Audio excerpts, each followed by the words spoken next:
Today we're going to be reading chapter 8 of Soldier's Heart, and it is entitled Winter. He felt alone now, always alone. He existed in a world that he believed knew would end for him very soon. In the middle of the unit, drilling, eating, listening to the officers with men sitting packed all around him, he was alone. Remember from the last chapter, it talks about how he wouldn't look at people in the face. He didn't really want to get to know them because he felt that it would protect him from hurt, from pain, because he knew that they were going to die, he was going to die. So why form connections? Why make relationships? That's often a huge form of PTSD, of putting up walls, emotional walls, to not feel, because the minute you feel, then you're going to be hurt and your emotions are going to be damaged. And so a lot of times they will put up walls, and it'll be very difficult for them to maintain relationships. People that they were in really strong relationships before going to war or before whatever the traumatic event was, it's very difficult for them to maintain those. And then if they're creating new relationships, maybe a romantic relationship or even a friendship, it can be very difficult for them to learn to trust them, to get to know them, to be vulnerable with them, because they don't want to be hurt. Charlie was one of the men detailed to provide beef for the sick men in the hospital, another school building that the Army had temporarily commandeered, but there were no cattle available. "Look to the rebel horses," the doctors had said. "The men have to have meat." There had been a brush with the Confederate cavalry along the river. A rebel unit had made a discovery raid early one morning and had the bad luck of running into a full company of Union soldiers with loaded rifles already arranged in firing order for a drill. The outcome had resulted in many empty rebel saddles and 11 captured horses. Normally, the horses would be used to pull artillery. The death rate for horses in combat was worse than that for men because they were a much bigger target. But in this case, it was decided to kill the horses to get meat for the sick men, and Charlie and 3 other soldiers were ordered to slaughter them. It did not bother Charlie to kill beef or pigs or even chicken, but having to shoot each horse in the head, cut its throat, gut it, and skin it, put him on the edge of mutiny. He had been raised with horses and had come to love them. Killing the horses, watching them drop as they were shot in the head, made him physically ill. It was a miserable day. They lied to the sick men and told them it was beef, but those men knew better. Horse fat is yellow like butter. Beef fat is white, and the men knew that the meat was from horses. They ate it anyway and were grateful, but the whole day struck a sour note that added to Charlie's general gloom. At 4 in the next morning, when they were called out into formation to march south, he was in a foul mood. They had no warning of the impending movement, and rumors began to fly. There was a big battle coming. There had been a big battle. They were marching all the way to Richmond. The South had lost the war. The South had won the war. Charlie stomped around at first, still angry over slaughtering the horses. But it was a fine morning, so cold that the muddy roads were frozen and made it easy for walking, and the troops made good time. They walked all day. Charlie thought it must have been close to 20 miles. After a while, the men were too tired and winded to talk, and there was silence. Just after 3 in the afternoon, Charlie heard the sounds of artillery booming off 2 miles. He had a practiced ear now for the tools of combat and knew from the frequency of fire, a constant thunder, that there were a lot of guns, which meant a lot of targets. As his unit drew closer, he heard the rattling, ripping sound of thousands of rifles being fired off. Soon he knew that he would be involved in another fight. He checked his cartridge box as he walked, making sure his rifle was loaded and capped, and felt the fear building. Always the fear. The men marched down a country lane in the late afternoon. At any other time, it would have been a beautiful place. Trees were lining the roadway, and though their leaves were gone, the bare branches bent over the road, creating a beautiful cover. The sun shone through them and dappled the road in light. But Charlie saw none of this. The sounds were louder now, much louder, and the chattering of rifles was continuous. 1/2 mile, he thought, just 1/2 mile to the fight. He listened expertly while they marched. The lane ended 1/4 mile ahead in a T. Some of the firing was off to the right, but most of it was to the left. They'd probably be told to move left into the worst of the fighting. But for a change, Charlie was wrong. At the end of the T, they stopped. "Throw down your packs and bedrolls. Carry only your rifle, cartridges, bayonets, and canteens. Form line of battle to the right! To the right! The sergeants were yelling. The officers on horses dismounted, and with the sergeant's direction, the men headed down the road until they were stretched a quarter mile, then across a rail fence into a grain of stubble. Always a field, Charlie thought. There's always fear, and there's always a meadow. Once out in the open, he could see more of the battle. In front of him, for the moment, there were no soldiers, rebel or Union, just a field that stretched away a quarter mile to a line of trees. There was no foliage on the trees, but even as bare, he could see no rebel troops or artillery. Off to their left, well away, close to a mile, an absolute inferno raged. Artillery from both sides covered the battlefield with smoke. The din of cannons and rifle fire was constant, deafening. Whenever the smoke cleared in small gusts of breeze, he could see men dropping by the hundreds, broken, crumpling to the ground. Nothing, Charlie thought as he watched the fight, absolutely nothing could live through that. And he was grateful that it had happened to others today, and not to him. There they are, somebody near him cried. In the trees! Charlie squinted and saw them. Not infantry this time, but assembling back in the trees was a group of cavalry officers. The horses were jostling each other and kicking as they were pulling alongside. They're going to come at us! They're sending horses against us, somebody yelled. Ready on line! An officer in front of them walked back and forth with his saber. Do not fire until directed, and then fire at will. On my command the first time. Front ranks kneel. Charlie was in the second rank, and he stood while the front rank kneeled in front of him. The horses moved out of the trees, walking forward in a straight line. Close on 100 of them, Charlie thought, watching. They're 100, and they're going to ride right over us. He saw the glint of sun on cavalry sabers and carbines. They were still 300 yards distant, but he could see the shine of the horse's hair, the splash of light over bridle hardware and chest straps. The horses began to walk faster, and then they began to trot, the men holding them in good line. Present arms! Officers and sergeants called, and the men raised their rifles, cocking their hammers. Wait for it. Wait for it. Not yet, boys. Not yet. A sergeant in front was moving back and forth in the ranks to get out of the line of the fire. Aim for the horses. When you get the command, aim low. Hit the horses. Break the men. More meat for the sick, Charlie thought, and felt bad for having to kill horses again. He didn't fret the men at all. They were going to kill him. He didn't mind killing them first. But the horses? He hated shooting the horses. They started to canter. 200 yards, 150 yards. Ready? 100 yards. The rebel troopers were screaming that shuddering, high-pitched rebel yell, and the horses were full out, eating the distance. 50 yards. I could hit them with a chucked corn cob, Charlie thought. Spit was flying out of the horses' mouths. Hooves were rumbling against the frozen ground. We'll never stop them, Charlie thought. No way we can stop them. Fire! At more than 30 yards, over 600 men fired in a volley at 100 charging horses. The result was devastating.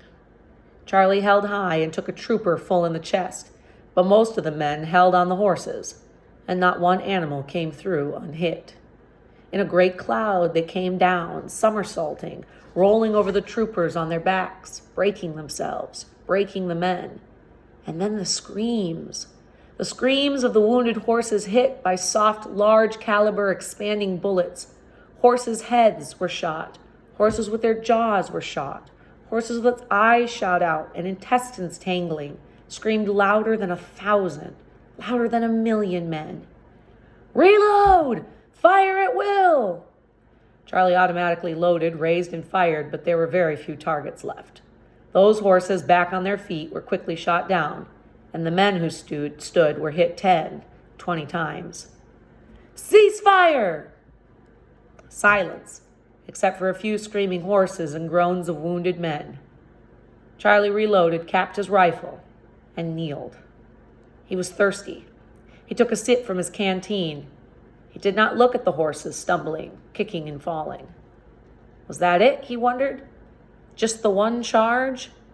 It was nearly dark now, a soft dusk, and he looked to the rear to see where they might have camped for the night and get fires going for coffee and for heat. He loved coffee, though it tore up his guts and gave him a constant stomachache, and he thought of going to the shattered Confederate charge to see if they had any good sugar in their saddlebags. There was good sugar in the South, and he might find some for his coffee. He salivated thinking of coffee with a little sugar in it. On the left! Form line of battle! Wheel left! He turned, and his heart nearly stopped. Coming from their left oblique, walking towards them in the gathering twilight, seemed to be the entire rebel army. 2,000 of them, Charlie thought, maybe 3,000, marching straight at Charlie in a head-on attack. Range 400, the sergeants called. Set sights for 400. Fire when ready. Charlie thought it more like 300 yards, but he flipped up the rear sight for 400, raised and fired. He didn't hear his rifle because everyone around him fired at the exact same time. Some of the rebels fell, but not many, not nearly enough. Charlie reloaded and fired again and again, and each time the Union soldiers fired, more of the rebels fell, jerking backwards, spinning forward, sitting back with the shot of being hit. The rebels had not fired yet, but had started to trot. They were down to 250 yards, and Charlie and the men around him kept up a steady rate of fire. Charlie fired 15 rounds and hit perhaps 7 or 8 rebels, but most of the men shot high, a common failing when firing at an advancing infantry. They were 75 yards away. It was nearly dark, and the flash from the rifles momentarily blinded Charlie. At 50 yards, the rebels fired, and at least 1,500 bullets tore into the Union line. Men went down in droves, 20 around Charlie alone. His own clothing was hit 4 times. The brim of his cap was sliced off. Wood was knocked off the stock of his rifle, and one of his shoe heels had creased. Fix bayonets! It was to be steel, Charlie saw. The men from Minnesota could have run, but didn't. They held their ground, and Charlie held with them. With his bayonet locked into the muzzle of his gun, he loaded one last time just as the rebels hit the Union line. Oh, he thought, this is nasty, evil work. This is right evil work. It was nearly dark and hard to tell uniforms apart in the bad light. Smoke was firing, and Charlie didn't know where to turn, who to fight. The decision wasn't his. In the murk, a man suddenly appeared, his bayonet rifle aimed right at Charlie's chest. Charlie parried with his own rifle and took the rebel soldier just below the breastbone with his bayonet. The man had been running so hard that he ran himself into the bayonet before falling to the side, dying as he fell. Charlie's bayonet was stuck. He had to put his foot on the man's chest to jerk it loose. After that, there was no order, no sense, no plan. Charlie became a madman. He attacked anything and everything that came in his direction, slashing, clubbing, hammering, jabbing, cutting, and always screaming in fear, maybe screaming in anger, maybe screaming in some insane joy. The joy of battle, the joy of killing, the joy of killing to live. It didn't make sense to him. At last, there was nothing around for him to hit, nothing for him to fight. He stood with his rifle hanging at his side, his bayonet bent at the tip, the stock shattered, his arms weak, his legs soft, his chest heaving, and he sucked in his air through his rasping throat. They've run, somebody said. They've taken foot. You're hit. A corporal stood in front of Charlie. No, I'm all right. No, you're hit right there in the shoulder. Charlie looked down, and he was covered in blood. His arms and his chest and his pants were all wet with it. Oh. The surgeon's tent is back a half a mile in those trees. You think you can walk it? Yeah, I think so. Go to it then and get yourself patched up. We'll see you later. Charlie walked in a kind of daze, dragging his broken rifle by the sling.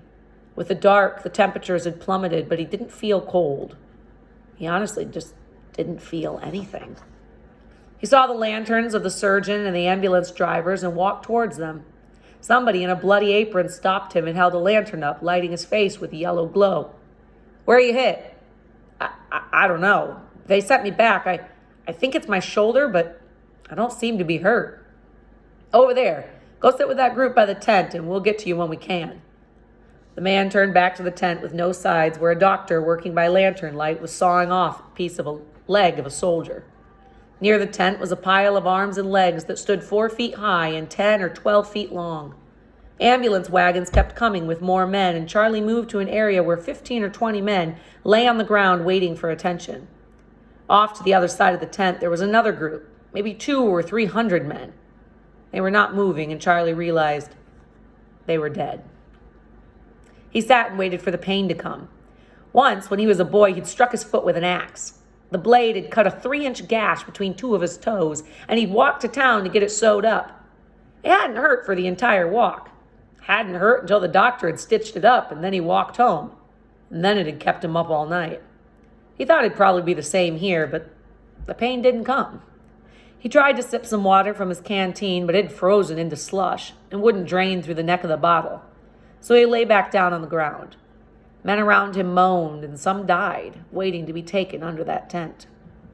Presently, could have been an hour, could have been a week, could have been a day. Charlie no longer thought in terms of time, no longer really had thoughts at all. The man with the bloody apron came back. "Shuck your coat off and let's see how bad you're hurt." Charlie unbuttoned his great coat, and then his uniform jacket, and then his flannel shirt. "All right, let's see." The attendant held the lantern up and pulled the shirt away and looked down in the front. "Boy, you ain't hit." "I'm not." "Not a scratch. That's other men's blood that's all over you." "Oh.